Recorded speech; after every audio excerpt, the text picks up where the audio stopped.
ambacho anaipenda. Wewe kwa na mambo na favorite verses, my favorite scripture, kwa na mstari pendwa. Kwa napitia maandiko anasoma kwa muktadha ama anasoma kwa pamoja.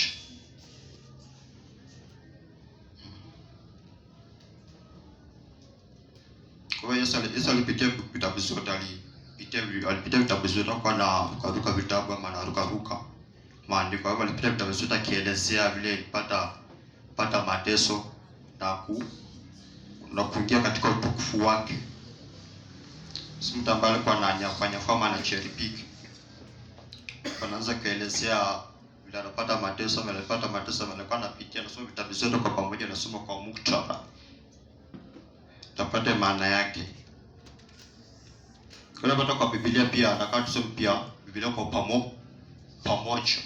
Kwa Biblia unasoma kwa pamoja, unasoma kuanzia mwanzo mpaka Malaki ama mwanzo. Biblia pia msema yote pia unasoma kwa pamoja, ama msema yote pia ni muktadha kuanzia mwanzo mpaka Ufunuo.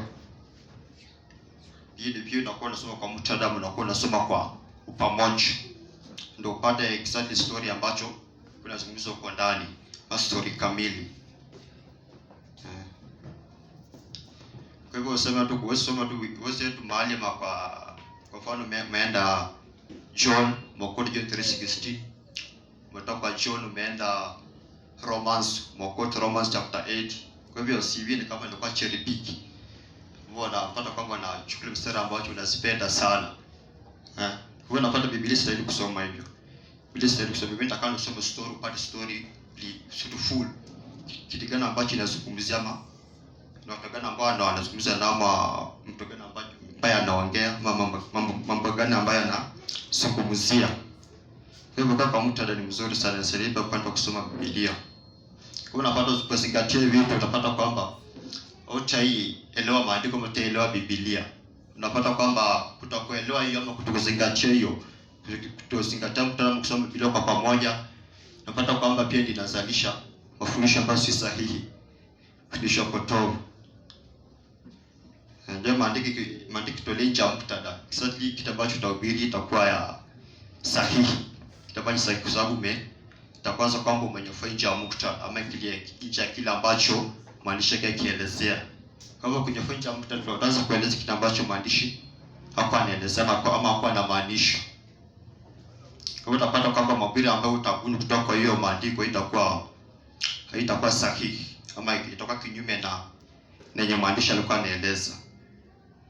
Kwa hiyo ndio mzuri pia kwa muktadha utapata kwamba utakuwa unafundisha sahihi kwa sababu ya muktadha kwamba unazingatia kile ambacho kinazungumzwa. Maanisha kwa anazungumza kwa sababu gani na kitu gani ambacho alikuwa anaelezea na alikuwa anaongea na watu gani. Kwa hiyo mambo kama hayo nazingatia mambo kama hayo. Kwa unapata video msiba ni story.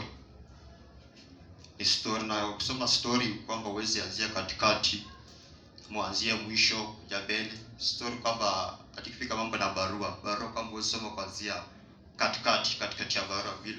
Yaani ndio uelewe Biblia ama ndio uelewe nini? Uelewe barua ama story ambayo kwa hiyo barua ni kwamba unaanzia mwanzo, soma mpaka mwisho ndio upate story kamili. Kama kile ambacho kinazungumzwa hapo ndani. Kwa hiyo Biblia pia itakana isome hivyo. Zingatia story. Na wakati Biblia iliandikwa hapa haiko kwa muktadha, haiko kwa verses, pata kwamba haiko kitu kama koma. Kwa hivyo napata utakuwa unasoma kwa paragraph ndio ilikuwa tu peke yake. Kwa hiyo unapata Biblia iko inasoma kwa paragraph. Kwa hiyo unapata kwamba kwa Biblia kitu ambacho unazingatia pia inakusaidia kwamba unasoma kwa paragraph. Una paragraph ndio. Soma kwa paragraph unaweza understand story. Lakini kusoma kwamba ukiangalia chapter, kwa maana kuna chapter mahali pengine wameweka penye story bado inaendelea. Tunapata chapter wameweka katikati hapo. Sasa chapter inaweza kufanya uelewe, kufikiria kwamba story ilishia hapo, story nyingine imeanza. Fikiria kwamba story nyingine imeanza, bado unapata kwamba story inakuwa inaendelea. Kwa mfano kama Romans chapter 8. Unapata kwamba ile chapter 7 ilikuwa bado inaendelea, but Romans chapter 8 unasafikira kwamba story nyingine inaanza bado. Kuondoa hiyo chapter usome vizuri unapata kwamba ni story moja. Kwa mfano pia Hebrews chapter 11 ile bado inaendelea ya chapter 10. Kwa hivyo si kwamba iko story nyingine, ilikuwa tu story moja tu. Unapata kwamba ile understand Biblia kwa unaweza shuku kwamba kuna chapters, kuna verse, kuna comma. Pata kwamba unaweza pata Biblia vizuri sana. Unapata ilikuwa tu kwa paragraph peke yake.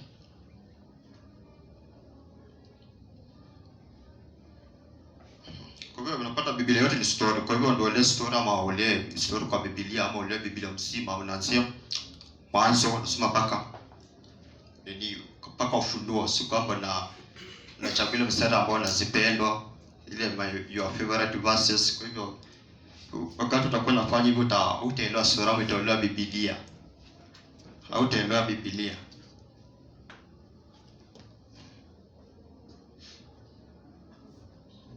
Kwa hivyo kufika mbali na sura ama kufika mbali na barua au somi nusu ama wanzi katikati. Kuelekea ile ile story ambayo msima ambayo kwa hii Biblia. Kwa hiyo ni barua. Unapata kwamba unasoma kuanzia mwanzo mpaka mwisho.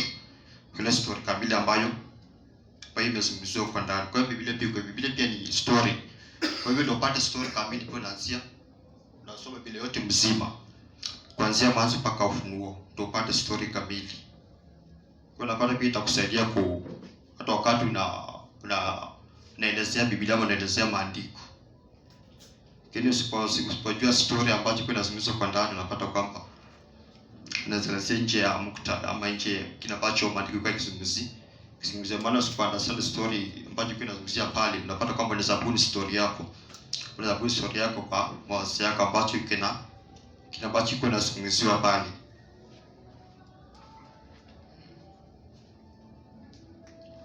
Kwa unapata Yesu alikuwa anazingatia, anasoma kwa Biblia kwa pamoja, anasoma Biblia yote. Kwa hivyo kwamba alikuwa akinyafua mistari ama anaelezea jambo dada ama anachagua mistari ambayo anazipenda. Hapana. Kwa anasoma Biblia kwa pamoja ama anasoma Biblia yote, akiwafunulia ama kuwakia wazi. Wewe nataka tusome hiyo baadaye. Hiyo baadaye 1:7 tunazungumzia ndani ya ukombozi. Kwanza to deliverance. Ndani ya ukombozi. Sema baadaye 1:17.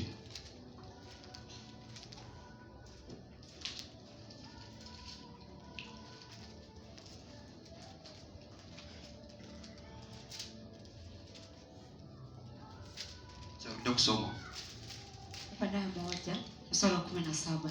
Sema bali katika mlima Sayuni watakuwako wenye kuokoka na utakuwa mtakatifu na nyumba ya Yakobo watamiliki miliki zao.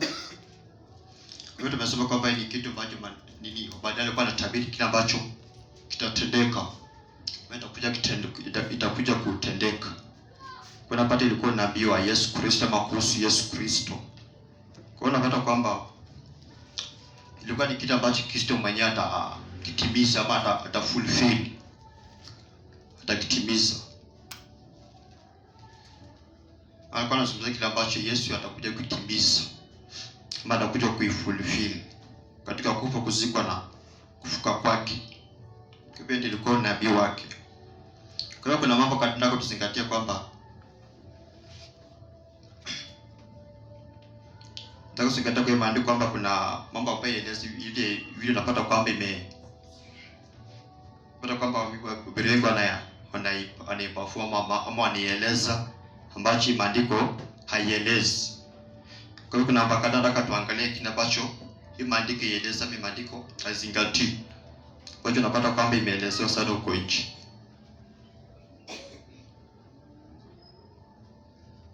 Kwa hiyo unapata maandiko, hii maandiko iseme kwamba basi inasema kwamba bali katika mlima Sayuni watakuwa wenye kuokoka na utakuwa mtakatifu na nyumba ya Yakobo watamiliki miliki zao. Kwa hiyo hii maandiko iseme kwamba tukikuja kwa Sayuni tutapokea ukombozi. Kama kuja kwa mlima Sayuni tutapokea ukombozi. Hii maanisha kwamba kuja mlima Sayuni ama kuja Sayuni utapokea ukombozi. Hii maanisha kwamba kuja kanisani utapata ukombozi. Rudi. inasema kwamba haisemi kwamba kuja mlima Sayuni utapokea ukombozi. Haisemi ni kama ni Mount Zion you shall be delivered. Kwa hivyo haisemi hivyo.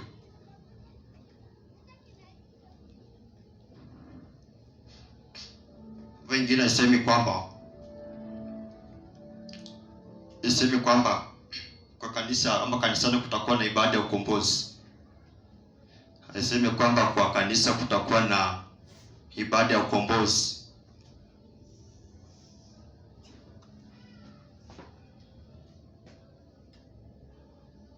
Tunapata hizi zinafanyika kwa makanisa mingi sana.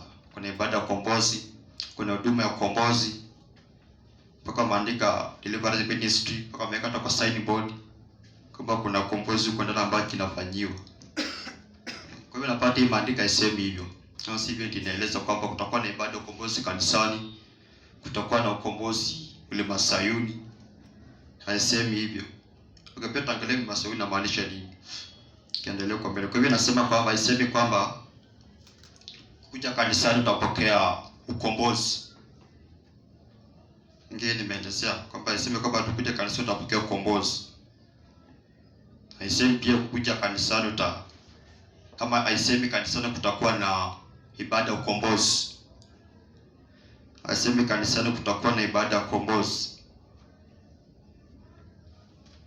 Ama haisemi ukombozi itafanyika kanisani. Haisemi ukombozi itafanyika kanisani. Sivyo ndio inaeleza. Kwa hiyo tunapata kwamba kanisa mingi hiyo ndio zinafanyika. Unapata maandiko yaeleze. Kwa hiyo unapata kwamba walieleza vibaya ama alikata kuelekosa kusoma kwa muktadha. Takaanza kueleza kitu ambacho maandiko haieleza ama haisemi. Kwa hivyo haisemi kwamba kwa Sayuni ni mahali ambapo ukombozi unafanyika. Haisemi kwa mlima Sayuni ni mahali ambapo ukombozi unafanyika. Ni kitu kingine za andika hiyo. Haisemi kwamba mlima Sayuni ni mahali ambapo ukombozi unafanyika.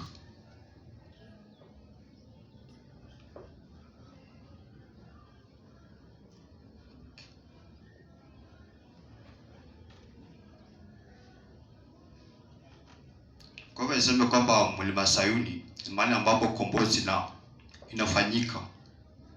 Kwa hivyo sivi inamaanisha ama sivi inasema ama sivi ndio maanisha alikuwa akieleza. Ama alisema ama isemi mlima Sayuni kutakuwa na ibada ya ukombozi. Sivyo ndio inasema. Hebu ukisoma kwa King James inasema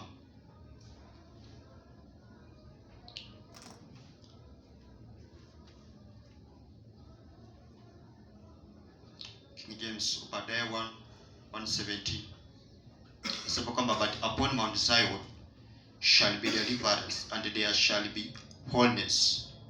The house of God shall possess their possession. Kwa unapata kusomea maandiko haraka unasema kwamba Mount Zion kutakuwa na deliverance. Ni kusema tu kwa haraka. Unapata kwamba Mount Zion kutakuwa na deliverance but sivyo ndio inamaanisha. Sivyo ndio inamaanisha. Kwa hivyo nataka tuangalie neno deliverance. Deliverance kwa Hebrew language. Neno deliverance kwa Hebrew ni peleta.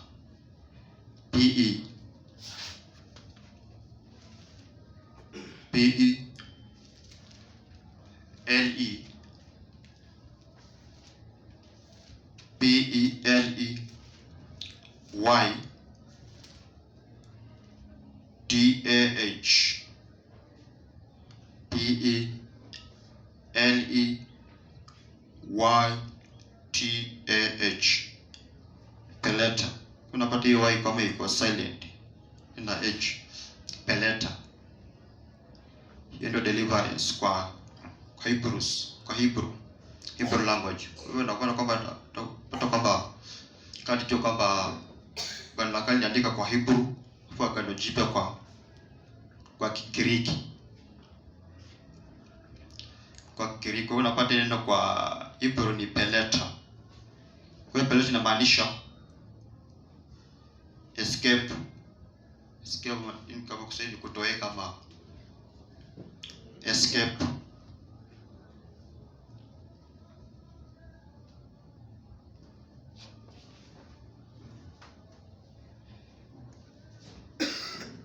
Maliza na dimission escaped. Dimission escaped. Kuna escape, kuna escaped, na kuna escaped hiyo deliverance hiyo. Kuna deliverance yenyewe. Kwa hivyo unapata kwamba inaeleza pale kuna escape, escaped,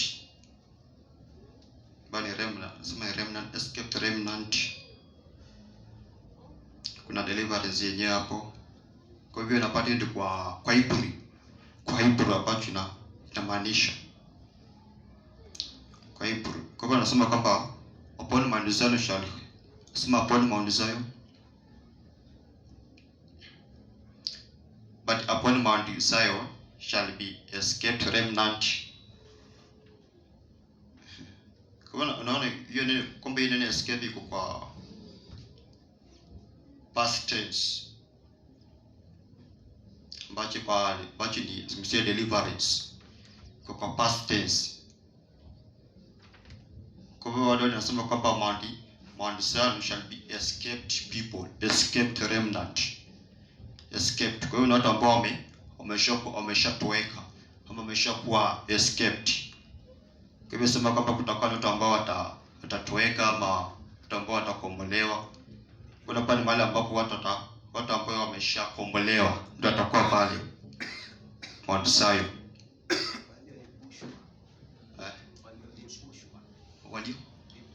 Walioepushwa ndio escape. Kwa hiyo watu ambao walioepushwa, si kwamba watu ambao watarajiwa kuepushwa ama akienda Zion ndio wataepushwa, ama akusema kwamba kwa Zion ndio watu watakuwa wataepushwa kama watu watakombolewa. Kwa Kiswahili nasema bali katika mlima Sayuni watakuwa wako wenye kuokoka. Kama kusema kutakuwa wako wenye ambao wataokoka, ambao wataokolewa. Kwa hiyo mlima Sayuni ni mahali penye watu ambao wameshaokoka tayari. Wale ambao wameshaokoka. Si mahali penye watu wataokoka ama watapokea wokovu.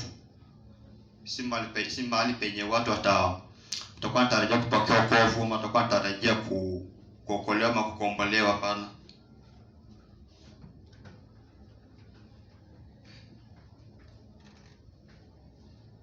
Kwa hivyo napata kwamba hawa watu waende mlima Sayuni ili waepushe ama ili waokoke. Hapana.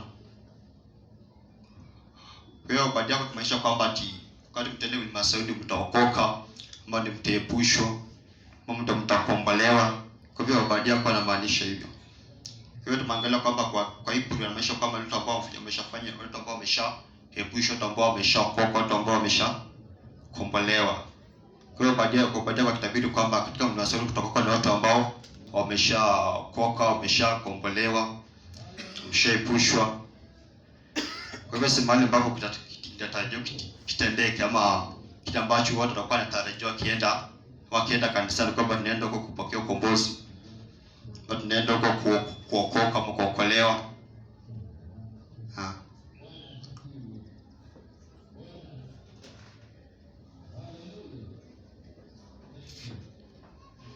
Kwa hiyo ni kitu ambacho kimeshatendeka sasa. Kule wale ambao kwa mlima Sayuni ama katika Kristo, wale watu ambao wameshaepushwa ama wameshaokoka, watu ambao wameshakombolewa. Kwa hiyo unapata kwamba watu wanakombolewa ama wanaokoka ndio ama wanakombolewa kuelekea mlima Sayuni, na wanakombolewa hadi mlima Sayuni. Si kwamba wanaingia mlima Sayuni ndio ukombolewe, ama si kwamba wanaepushwa ndio waende sasa mlima Sayuni. Si kwamba tunaenda mlima Sayuni ndio epushwe. Hapana.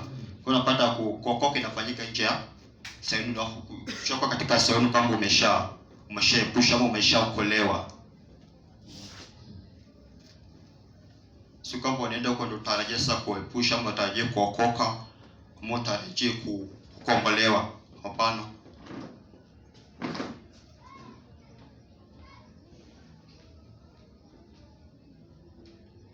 Kuna wale watu ambao wameshaepushwa ndio wako katika mlima Sayuni. Watu ambao wameshaepushwa ama watu ambao wameshaokoka ndio wako katika mlima Sayuni. Kwa katika mlima Sayuni. Kwa mlima Sayuni pia hapa ni lugha ya picha. Lugha ya picha, kwa hivyo haizungumzii Sayuni ni physical ama kitu ambacho kinaonekana. Ni lugha ya picha tu. Kutoka kwamba lugha la kale tumia kwanza ilitumia sana lugha ya picha. Lugha ya picha, picha ni lugha ya picha, kitu ambacho kinaonekana kuelezea mambo ya kitu ambacho haionekani. Kama alikuwa tumia mambo ya mwili kuelezea mambo ya rohoni. Kwa hivyo si kitu ambacho kilikuwa tuwaza ama kitu ambacho kiko literal ama kitu ambacho ani haiko tu vile unazoona kwa macho yako, hapana. Kwa hivyo alikuwa tumia tutaije kuelezea mambo ya rohoni ama vitu za dunia, kuelezea mambo ya mbinguni. Mambo yasiyoonekana kuelezea mambo ambayo haionekani. Kwa hivyo mlima Sayuni hapa ilikuwa lugha ya picha, ama alikuwa tumia mlima Sayuni kuelezea kile ambacho hakionekani. Kile ambacho hakionekani ama kuelezea kile ya rohoni.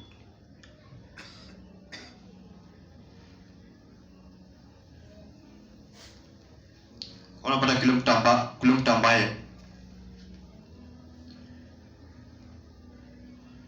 ambaye ako katika mlima Sayuni, watu ambao ndio wale ambao wameshakombolewa, ni watu ambao wameshawekwa huru. Si kwamba watu ambao wanatarajia kuweka huru ama wanatarajia kukombolewa. Kwa hiyo mlima Sayuni nimebeba watu ambao wamewekwa huru ama wameepushwa ama wamekombolewa.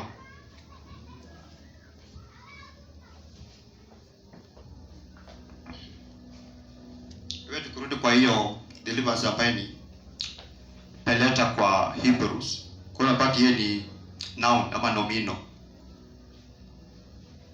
Peleta pale ni nomino.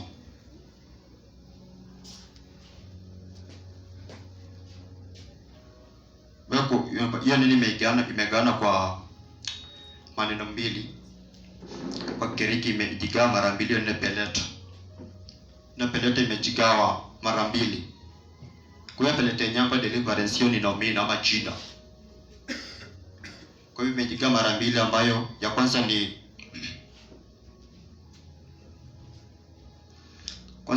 palette.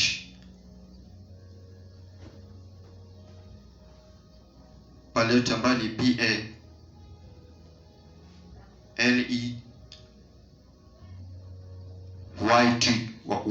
Kwa hivyo kuna nyingine pia pale ni PA.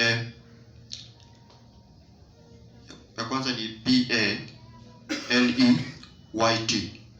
Kuna nyingine pale ya PALIYT. Na kuna nyingine pale ya PALET.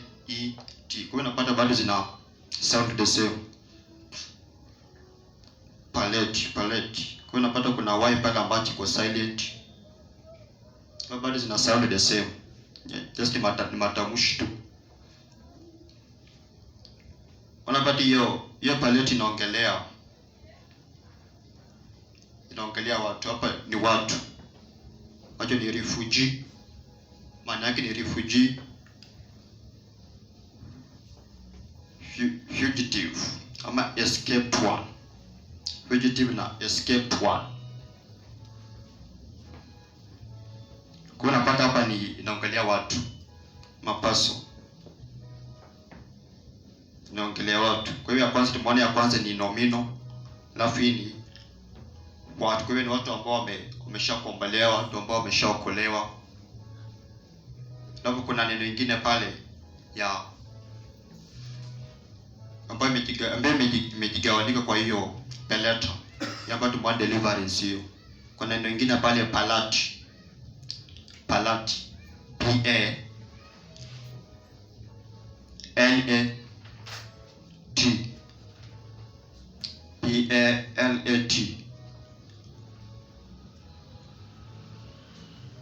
tunapata hiyo ni kitendo. Hiyo ni kitendo palati. Hiyo ni kwa Hebrew. Kwa Hebrew. Watu hiyo ni kitendo. Kwa hiyo tumeona ya kwanza ni nomino. Ya pili nazungumzia kama mtu. Nazungumzia mtu. Mtu ambaye ameshakombolewa, ambaye ameshaepushwa. Alafu tunaona kwamba ni kitendo. Kile ambacho kinatendwa ni kitendo. Kama doing what. Kwa wakati hiyo inamaanisha to escape, save, deliver,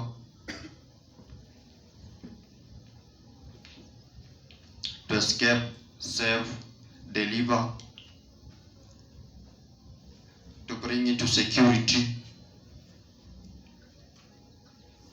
to escape, save, deliver, to bring into security, to cause to escape,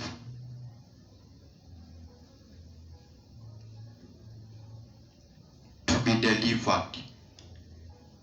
Kingine pale kwamba to slip away. Kwa hiyo napata hii ni kitendo, kitu ambacho kinatendwa. Kitu ambacho kinatendwa.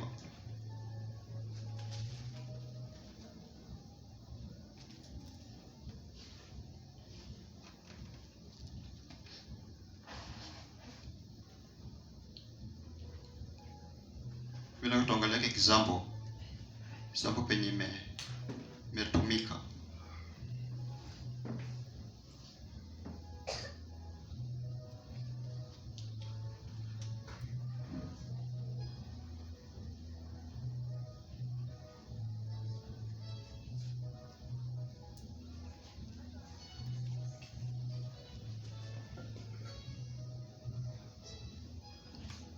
Kuangalia neno deliverance penye imetumika, hiyo ndio tulianza kwanza hiyo.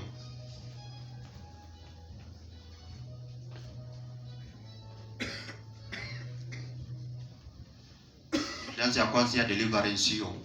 Hiyo ambayo tulisema ni now. Kuna mahali imetumika kwa Genesis chapter 32 verse 8.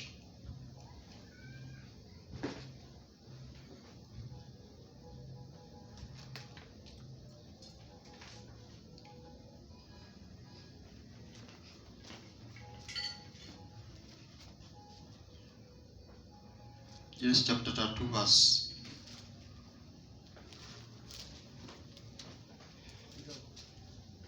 verse 8.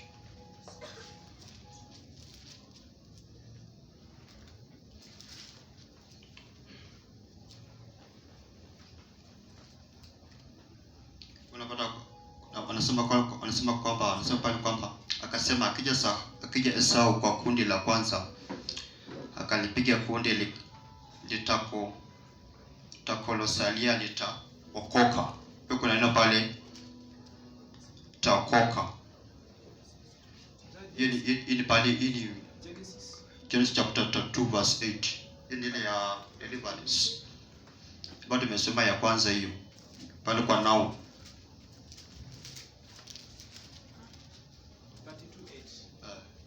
32:8. Genesis chapter 32 verse 8.